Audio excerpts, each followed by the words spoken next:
Добро вечер и благослов Божи се разбира, почитувани слушатели. Вие кои што ова вечер ќе слушате емисијата Гласот на вистината.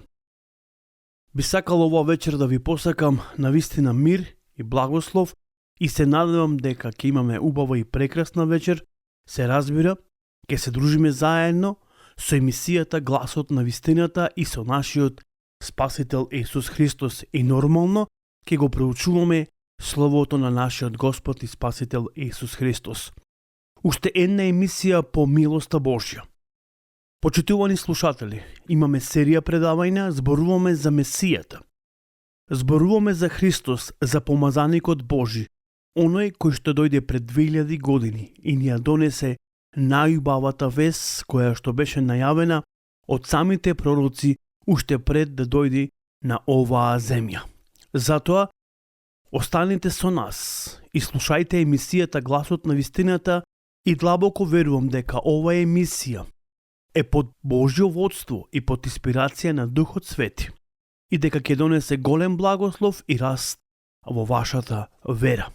Како што најавив и повторно ќе најавам дека зборуваме за Божјото раѓање. Зборуваме за Христовото раѓање. Зборуваме за Месијата. Оној кој требаше да дојде и да ги земе, се разбира, нашите гревови. Христовото раѓање. Се радувам да и ова вечер бидеме заедно и го прославиме, се разбира, неговото раѓање. Сметам дека ова вечер ќе биде посебна вечер, се разбира, со посебна тема. Христовото раѓање или раѓањето на Месијата на овој свет. Да бидеме искрени, дека веќе ретко денес можеме да слушаме за добрата вест или прекрасната вест. Изморени сме веќе и разочарани од тажни вести, кои што кружат постојано околу социјалните мрежи, па дури и околу нас.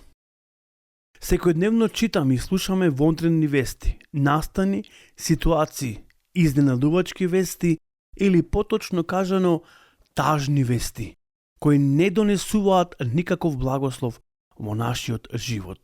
Вондрена вест носи одредена доза на страв и исчекување. Ваквите вести кои веќе секојдневно го пореметија нашето ментално здравје, вклучувајќи го дури тоа емоционалното, психичкото и социјалната состојба, па дури во одредена доза нашето духовно здравје. Искрено кажано, дури во знак прашалник се става дури и нашата вера во нашиот Господ и Спасител. Почитувани слушатели, како што најавив, зборуваме за Христовото раѓање, за таа вонредна, прекрасна вест, која длабоко верувам дека ќе донесе еден голем благослов во нашиот живот.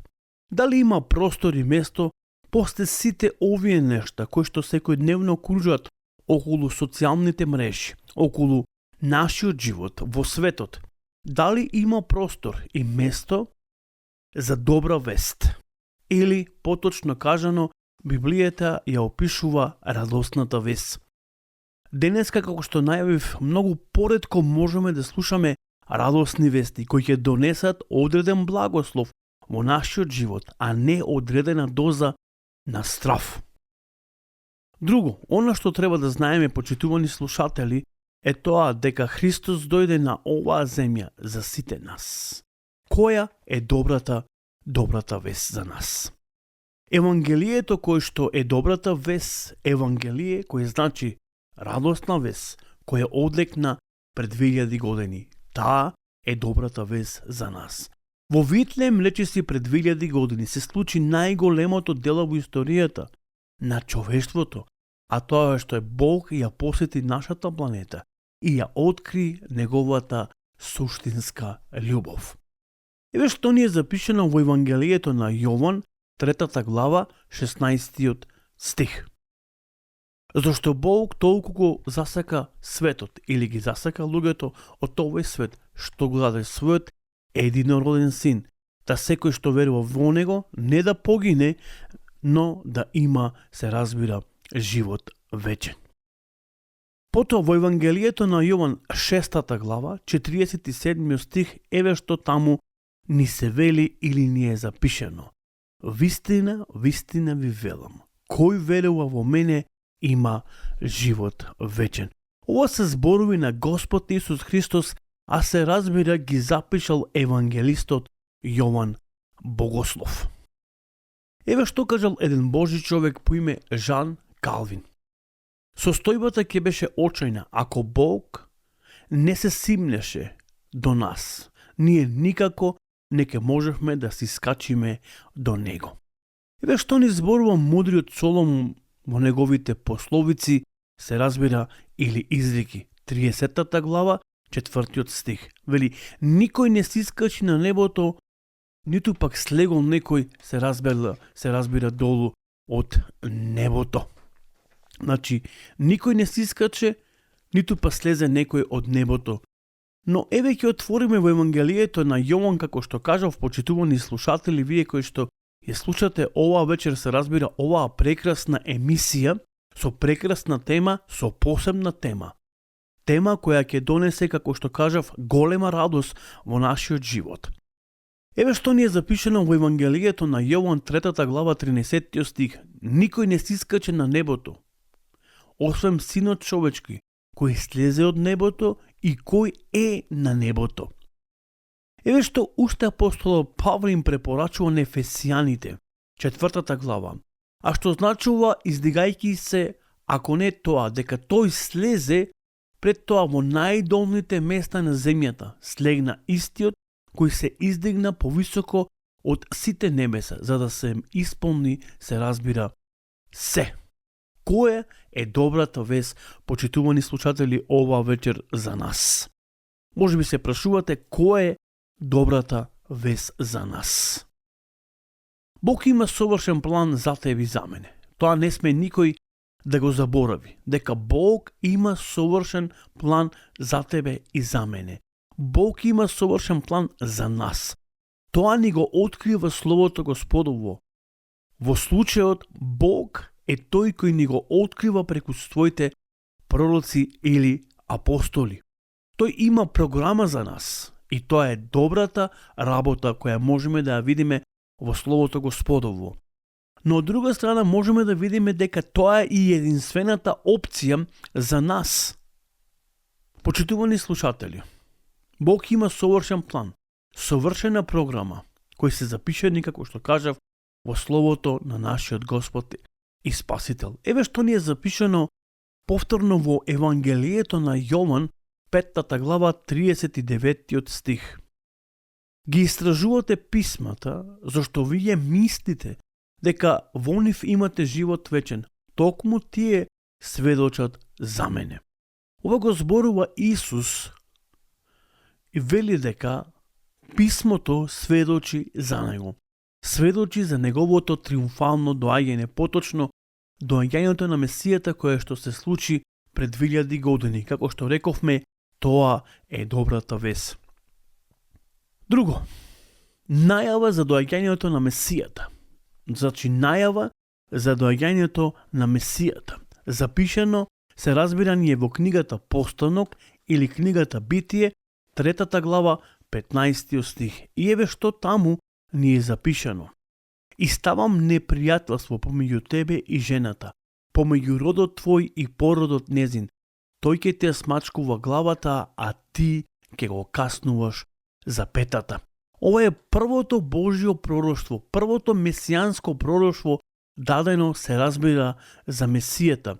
И тоа дадено од страна на Господа, на самиот Творец на небото и земјата. Значи, ова е првото пророштво, првата најава дека Бог, тој самиот, ќе се утелотвори и ќе дојде во личноста на Исуса Христа, како помазаник Божи кој ќе го спаси народот од своите гревови и ќе го тргни од темнината во која се наоѓа или сепак живее.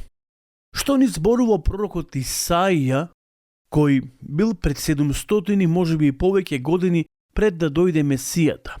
Ова книга е пророчка книга, книга која се наоѓа во Стариот Завет и ни зборува токму за Месијата. Ние ќе отвориме во 7 глава токму од книгата на пророкот Исаија и ќе го читаме 14 стих. И еве што таму ни е запишано. Зашто самиот Господ ќе ви даде доказ, ете, девица ќе зачне и ќе роди син и ќе му дадат име Емануел, кој во превод значи Бог со нас или Бог од нас или еден од нас.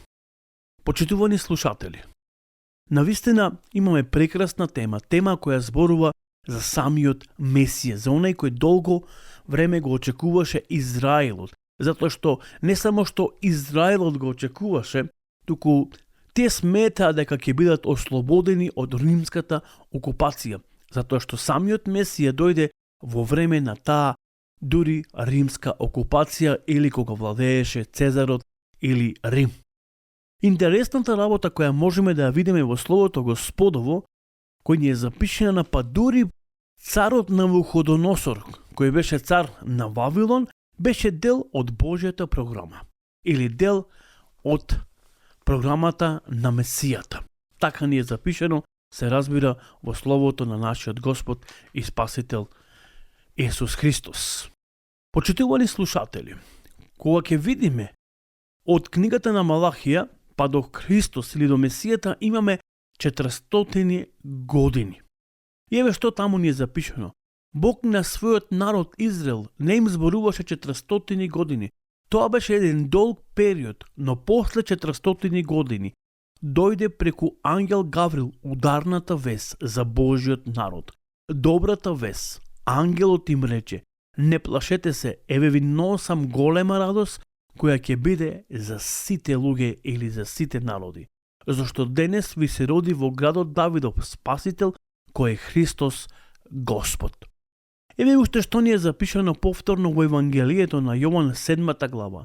Нели е речено во писмото дека Христос ќе дојде од семето Давидово и од градчето Витлеем, од каде што и потекнуваше самиот, се разбира, Давид. Испратениот Божи подарок, плотувањето на земјата и небото, тоа е односно Христовото или Божјото раѓање на овој свет кој ги вплоти заедно небото и земјата. Еве што ни вели Јаков, полубратот на Господ Исус Христос во неговата 1 глава. Секој добар дар и секој совршен подарок иде од небото, симнувајќи се од таткото на светлината во кого нема никаква сенка или од измена. Што треба уште да знаеме, се разбира, за Христовото раѓање, почитувани слушатели? Затоа ќе зборуваме во наредната емисија. Што е тоа уште што треба да знаеме? Само сакам да напоменам дека Библијата зборува дека Христос требаше да се роди во градчето Витлеем, но според планот и програмата Божја. Витлеем во превод кој значи куќа на лебот или Бетлехем кој значи куќа на лебот. Почитувани слушатели, се разбира, продолжуваме и понатаму во наредната емисија да зборуваме, па ќе видиме дури неколку старозаветни пророштва, ќе видиме дека Библијата зборува точно за тоа доаѓање на Месијата кој што се случи пред 2000 години. И ќе видиме едноставно каква е користа за нас денес и ќе видиме пораката која е испратена до секого еден од нас. Затоа, имајте убава и благословена вечер и се разбира, Господ нека биде со сите вас. Се слушаме до наредната емисија, емисијата Гласот на вистината. Пријатно.